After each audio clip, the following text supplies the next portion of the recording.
leo tutakumaliza. Nikamwambia wale mulimaliza hakuwa na msimamo, au ndio mulimaliza. Lakini mimi, I am here to stay, to proclaim the kingdom of Christ. So wameniambia nitacompromise nakaa kama wao. Let us see. Nikaamua kutoka siku hiyo. Nilikuwa lunch hour, nilikuwa naenda from office to office. Office to office, nikihubiria kila mtu. Sababu walisema kwamba watanimaliza, maana walimaliza wengine. So it was my choice whether ningeenda pale, ni compromise, ni become as them, or make a declaration and make a stand. Niwaambia kwamba this might have been your character, but I'm not going to become part of you. Rather, I'm going to bring light in this place. And so I did. Paka nikaanza fellowship mahali pale, lunch hour fellowship. So Mungu anaambia na Israeli kwamba when you go to the land that I've given you, do not compromise your stand. Do not follow their abominable practices. Rather, stay focused. Be a light to the nations. Kuwa mwangaza wherever you are. Kama ni kazini, be a light. Don't compromise your salvation. It is a spiritual warfare. Maana everywhere you go, watu ambao ni vyombo shetani anatumia, wanataka kukumaliza kiroho. Wanataka kukumaliza kabisa, ukae kama wao. So elewa, so long as you are in this flesh, spiritual warfare will never end. Wherever you go, be prepared to fight. Na elewa, we are not fighting with men, but you are fighting the spirits that are in control in that place. Tuendelee, verses 10. There shall not be found among you anyone who makes his son or daughters pass through the fire, or who uses divination, or is a soothsayer, or is an arguer, or is a sorcerer.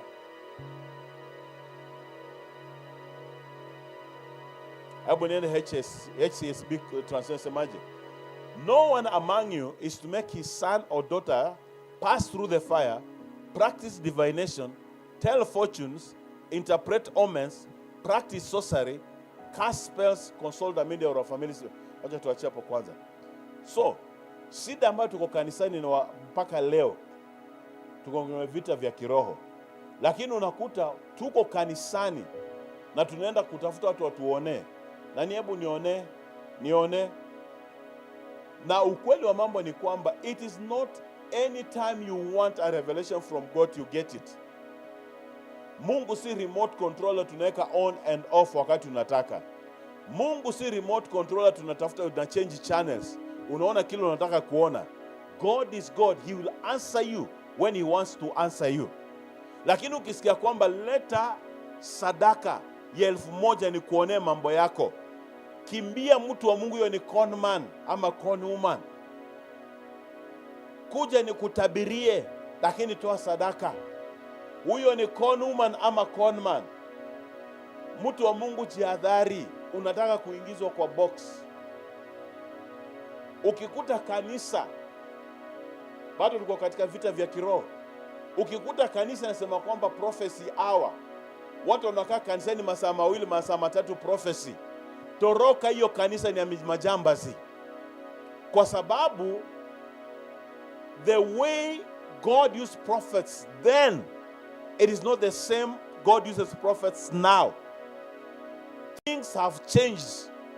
Kwa hivyo ukisikia kanisa imeandikwa prophecy from saa 5 mpaka saa 10 jioni, mtu wa Mungu toroka mbio, wachana hiyo church. Hao ni matapeli na ni con men na con women.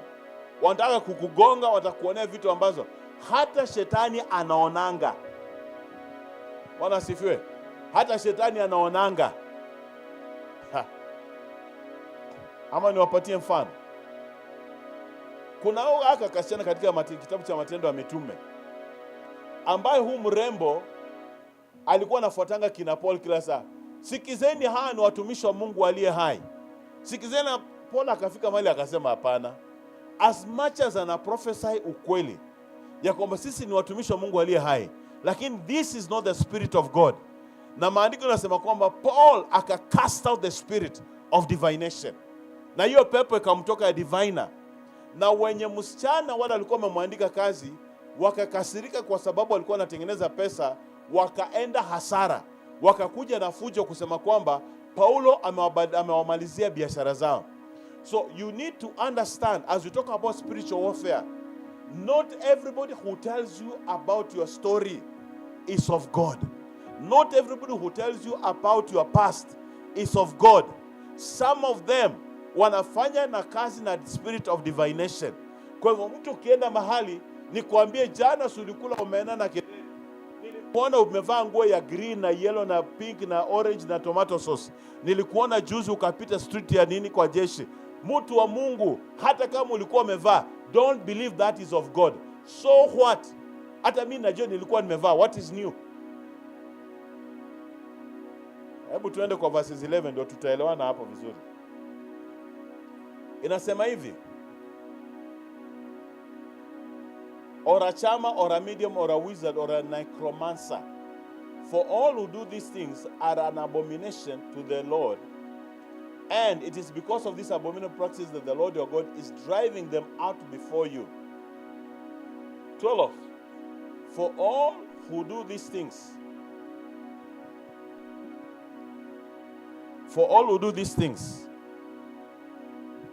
are an abomination to the Lord. It is because of these abominable practices that the Lord your God is driving them out before you. So already Mungu ametuonya mambo ya madiviner. Knowing about my past is not something new, it's not something great. Lakini nataka uangalie hii. Hebu fungua 1 Samuel. We're just revisit what we did there. Fungua 1 Samuel 28:7. Tuna combine na hiyo.